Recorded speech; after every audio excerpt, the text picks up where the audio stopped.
Hey race fans, NASCAR NLL here. From being outside the cut line last week to winning today. Kevin Harvick and the Outback Steakhouse Chevrolet. By the way, everybody, no matter what, tomorrow, everybody eats free bloomin' onions on Monday at the Outback Steakhouse because that was a challenge Harvick did with Rutledge Wood.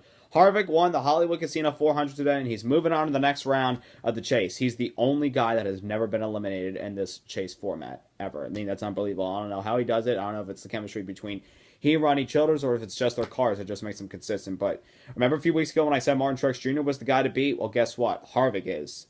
Earlier in the chase, he tweeted a photo saying, I'm going to be the bull, because he tweeted a photo with the bull jumping into the stands saying, that's how I'm going to drive these next 10 weeks. And he drove like one today. He wasn't the dominant car today, but he was still a contender to win. He had to come from the 11th position, and he was able to score his fourth win of the season, and he's moving on to the round of 8 with Jimmy Johnson. Harvick won over Carl Edwards, hometown favorite, who is still so close to winning at Kansas Speedway. Joey Logano, third, and he's above the cut line, tied with Austin Dillon. Based on his third-place finish today, Logano gets the tiebreaker. Jimmy Johnson was fourth, and Kyle Busch fifth.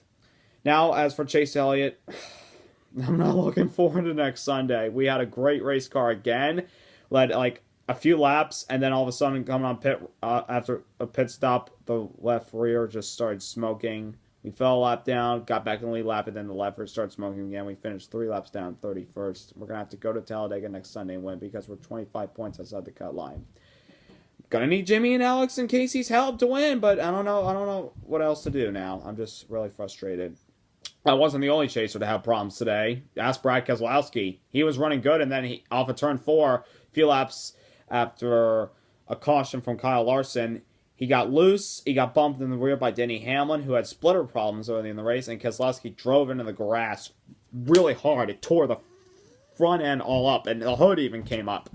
And he was okay. He got the car back to the garage. They fixed it, got back out for one lap, and then the motor let go. And now he's 7 points below the cut line going to Talladega, which he won the race in the spring. And if you remember 2 years ago, if your NASCAR database is correct, and I know mine is, Brad Keselowski, in a must-win situation at Talladega, went into that race needing to win. What happened?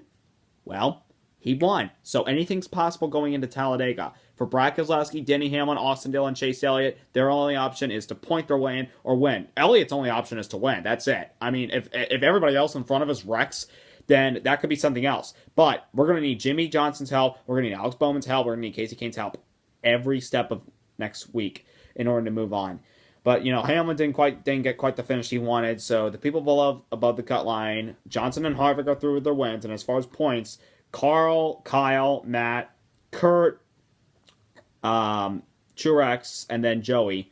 So it's a free-for-all next week, but there's going to be other people up in that draft that can win as well. If you look at Ryan Blaney, you look at Bowman, you look at Casey Kane, you look at Tony Stewart has been eliminated, Larson, McMurray, Newman, Dinger, Bobby Labonte is probably going to run, and maybe Michael Waltrip might run. I don't know. I don't know to see if he makes a deal with Premium Motorsports. Those guys are going to play spoilers no matter what. So everybody needs to watch themselves next weekend. You need to be conservative. You need to be running up front, or you need to be running in the back, which I know Tony Stewart and Ryan Newman and Bobby Labonte and Michael Waltrip, if they do enter, they're going to do.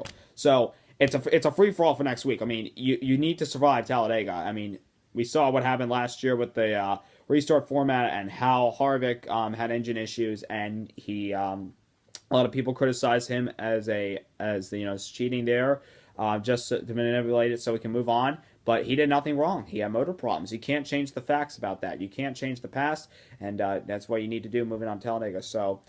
Chase finished 5th there in the spring, so hopefully we can pull something out of it. I'm just really worried, but nevertheless, even if we don't make it, it's been a fantastic season. I just want to get a win before this year's over so I can get ready for next year, and I'm pumped. So, congrats to Kevin Harvick moving on. Everybody enjoy your free bloomin' onion tomorrow, Outback Steakhouse.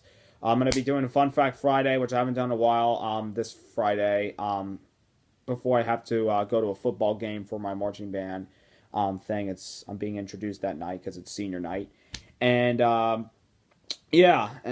get set for Talladega. I also have the Truck Series recap the day before. I'm going to be at a competition, but I'll be able to do that Sunday and fit it in with the race thing. So don't forget to subscribe button, put a good review like this video if you enjoyed it, and everybody out there, have a nice night.